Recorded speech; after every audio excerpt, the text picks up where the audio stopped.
Bienvenue dans le podcast des leaders holistiques. Je suis Christophe, créateur du site leleanmanufacturing.com et de la formation Culture Lean, votre expert en leadership, excellence opérationnelle et lean management depuis plus de 25 ans. Ce podcast est pour vous si vous êtes attiré par le leadership, le développement personnel et la spiritualité. Si vous avez besoin de mieux équilibrer votre vie privée et votre vie professionnelle. Si vous avez d'importantes responsabilités professionnelles et que parfois cela affecte votre vie privée ou inversement. Si vous voulez devenir un leader serviteur, bienveillant, humaniste, éthique et intuitif. Si vous voulez développer un leadership avec une approche globale, intégrale, holistique, basée sur votre corps, votre cœur et votre esprit pour le bien de vos proches et de la communauté, alors vous êtes au bon endroit. Que vous soyez un homme ou une femme, directeur, manager, leader expérimenté ou pas, coach accompagnant des dirigeants, je vous remercie de passer ces quelques minutes avec moi aujourd'hui. Allez, on y va, c'est parti!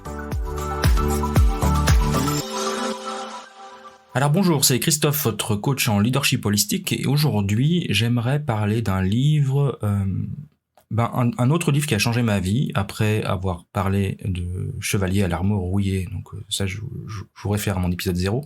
Je voudrais vous parler aujourd'hui d'un livre vraiment extraordinaire. Le livre de Lise Bourbeau, Les 5 blessures qui empêchent d'être soi. Alors Lise Bourbeau, c'est une psychologue québécoise qui a fait beaucoup de recherches et d'études et qui a proposé un modèle avec les limites que ce que ça peut avoir, parce que c'est un modèle, mais qui est très pratico-pratique quand même. Ça, c'est le côté québécois, je pense, de la chose, qui révèle les 5 blessures émotionnelles que nous avons tous en nous, à plus ou moins divers degrés, et que nous avons en fait reçues dans la petite enfance, entre 0 et 7 ans. Donc ce sont des blessures qui sont liées à nos parents. Et là l'idée c'est pas de mettre la faute sur des parents, mais parce que si vous êtes parent, vous savez ce que c'est. On fait ce qu'on peut. Donc l'idée c'est pas de mettre la faute sur les parents, mais c'est de faire le lien pour pouvoir identifier d'où viennent ces fameuses blessures entre le papa ou la maman. Ce sont des blessures très profondes, donc qui se créent, comme je disais, à la petite enfance et qui vont créer des masques. Pour cacher, pour surmonter, pour ne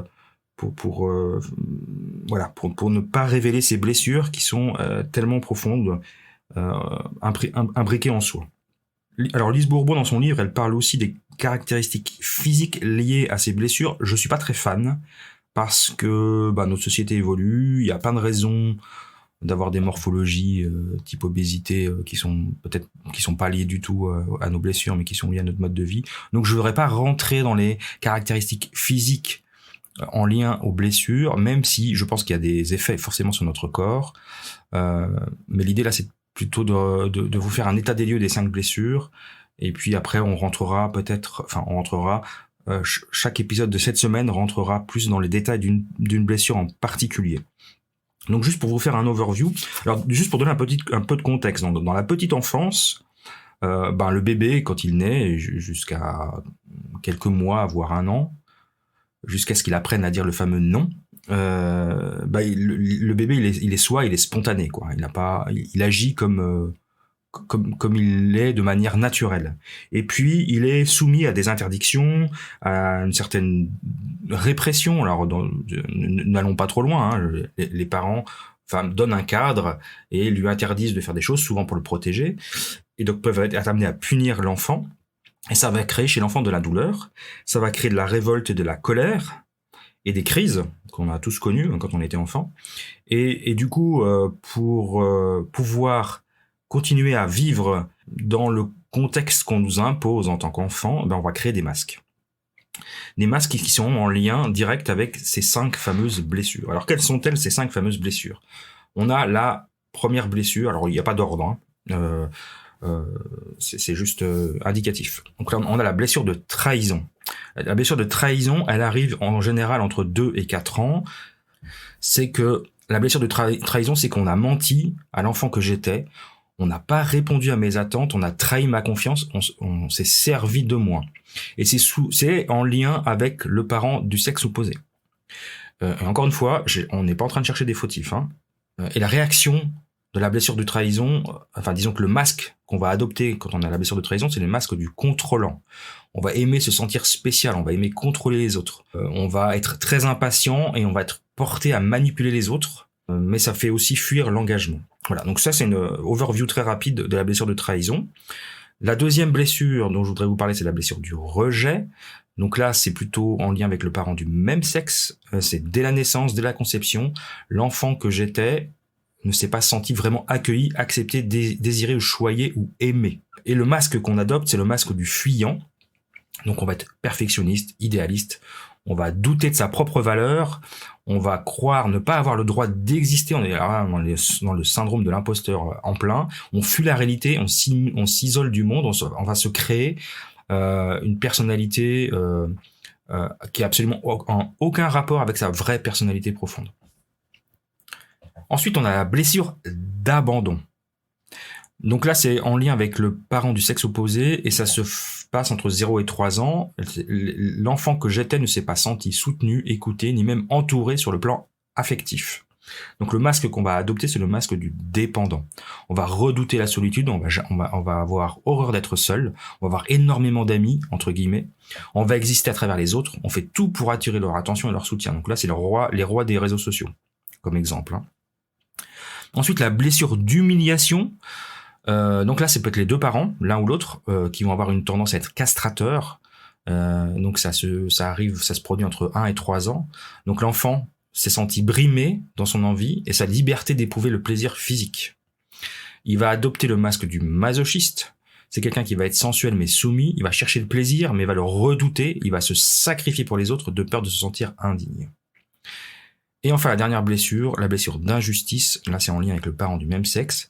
Ça arrive plutôt entre 4 et 6 ans, donc un petit peu plus tard dans l'enfance. C'est l'insensibilité, la froideur de mon parent de même sexe, du coup, qui a freiné le développement de mon individualité.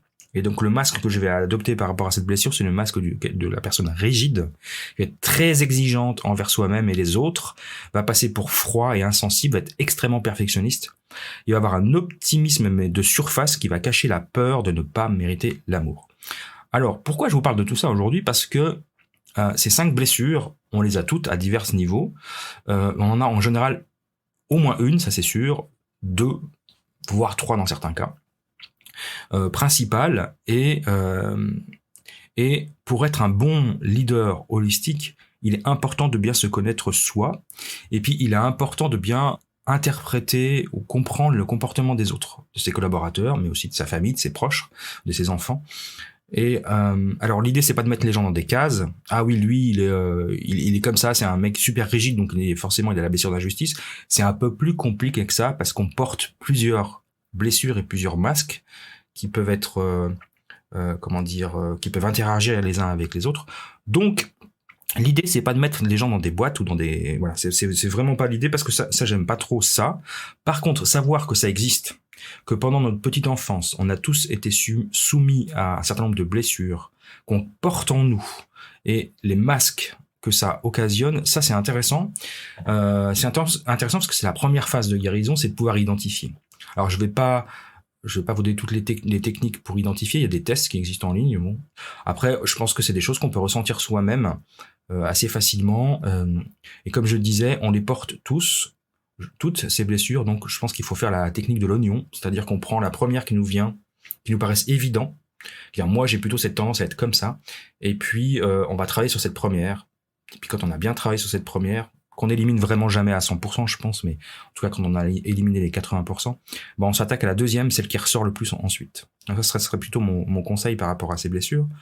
Ce que je vous propose, c'est qu'aujourd'hui, on va rentrer dans le détail d'une des 5 blessures, et puis demain, on continuera avec les autres pour voir un peu qu'est-ce qui caractérise un petit peu plus en détail ces blessures, et puis comment on peut travailler dessus. Alors, je voudrais parler aujourd'hui de la blessure d'humiliation. Donc, comme je l'ai dit tout à l'heure, la blessure d'humiliation, ça vient de l'un ou des deux parents qui ont des tendances castrateurs. C'est difficile à dire. Donc, c'est quelqu'un qui est le masque du masochiste. Donc, il est quelqu'un qui est humilié, qui n'a pas été encouragé dans son enfance, qui se sent sale, souvent on dit mais t'es un vrai petit cochon, tu manges salement. C'est beaucoup en rapport avec la façon dont on se comporte, par exemple de la nourriture. Quelqu'un qui mange salement, qui se tâche, on lui dit tout le temps mais qu'est-ce que t'es sale, t'es vraiment un cochon. Voilà, ça c'est quelque chose d'humiliant. Il va se dénigrer en permanence. Il va utiliser, alors c'est quelqu'un qui va utiliser l'humour pour soit se dénigrer, soit dénigrer les autres. Il va cacher une certaine honte de son corps, honte de sa relation à la nourriture par exemple, honte de ses relations sexuelles avec des besoins il va trouver que c'est honteux par rapport à la norme entre guillemets. Il va parler mal de lui-même ou d'elle-même. Il va se sentir toujours mal jugé par les autres. Donc sa réaction c'est je veux me faire bien voir du reste du monde. Donc il a besoin de se sacrifier. Il a la peur de se sentir indigne. Il a la peur d'être libre en fait. En gros c'est ça. Il a besoin de faire passer les besoins des autres devant soi. Alors beaucoup de blessures, c'est pas la seule qui implique ce type de comportement, mais celui-là il est particulier dans le sens où c'est toujours le besoin des autres qui compte. Et c'est vraiment dans l'idée de la peur d'être libre. Il va toujours trouver des excuses aux autres quand on est humilié en fait. Je prends un exemple un truc assez classique en ce moment parce qu'on en parle beaucoup avec MeToo. Une femme qui est maltraitée par son mari va lui trouver des excuses. Elle va dire oui, bon, c'est pas de sa faute, il a une vie difficile, etc. Et donc elle va lui trouver des excuses qui sont inexcusables du point de vue de l'extérieur. Et donc cette femme, elle va avoir cette fameuse blessure de l'humiliation et porter le masque du masochiste. Elle va accepter d'être brimée, humiliée, physiquement et psychologiquement. Les personnes qui sont victimes de pervers narcissiques sont souvent dans cette blessure aussi, parce que elles trouvent des excuses au comportement totalement inacceptable du conjoint ou de la conjointe. Moi, je peux en parler parce que ça, c'est un masque que je portais.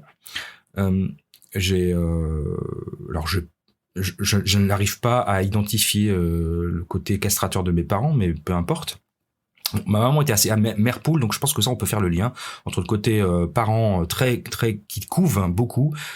Un exemple très simple, c'est que j'ai été à l'école qu'à partir de l'âge de 4 ans, parce que ma maman voulait absolument me garder avec elle. Donc voilà, ça peut faire partie de ces choses-là.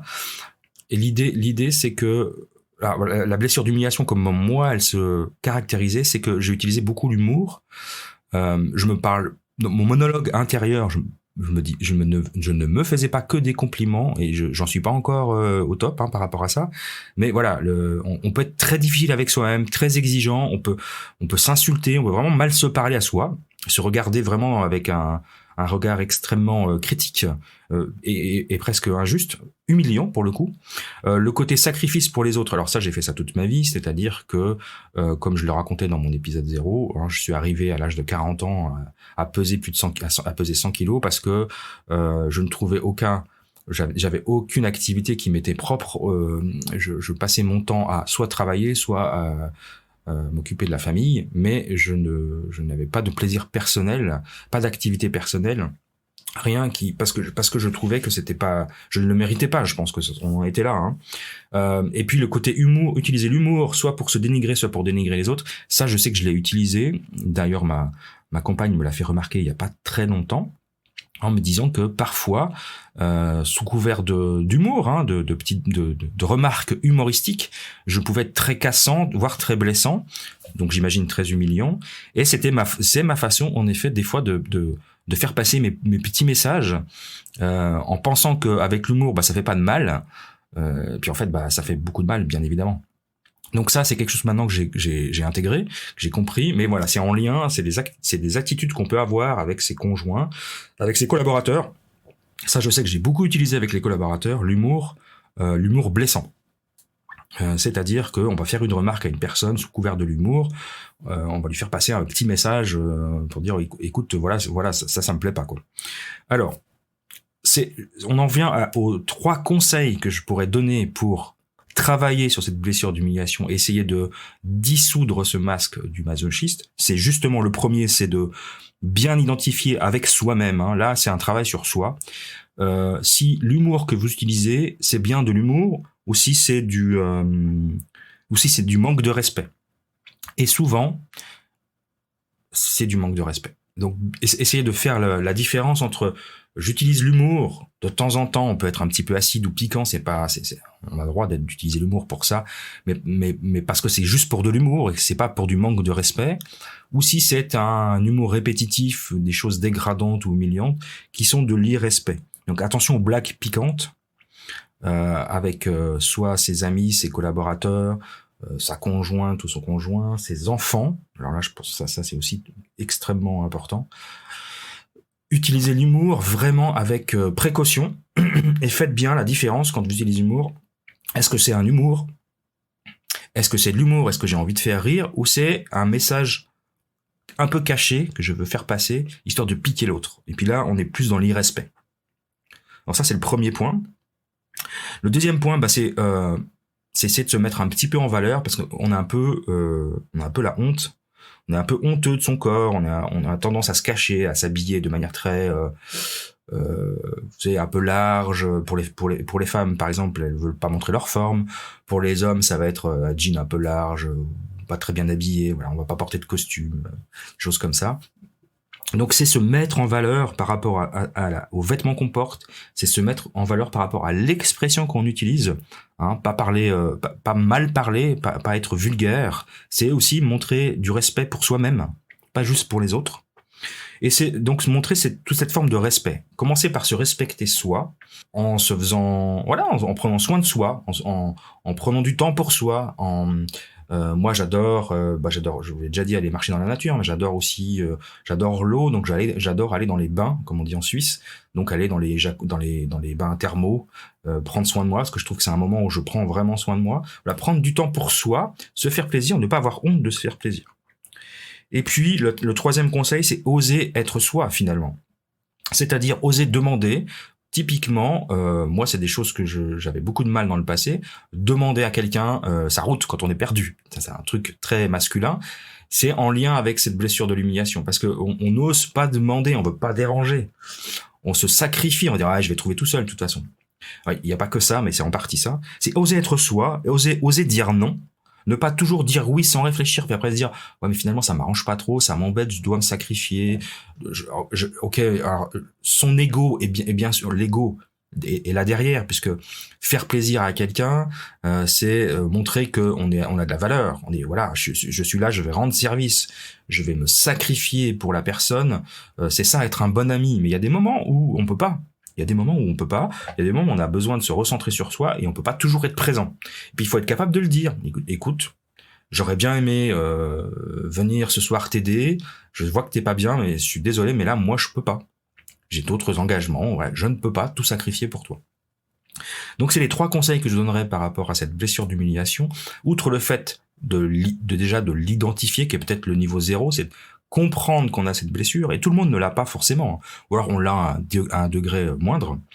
Donc si c'est pas votre première blessure qui ressort en premier, il faut pas non plus travailler dessus de manière trop intempestive et se précipiter là-dessus.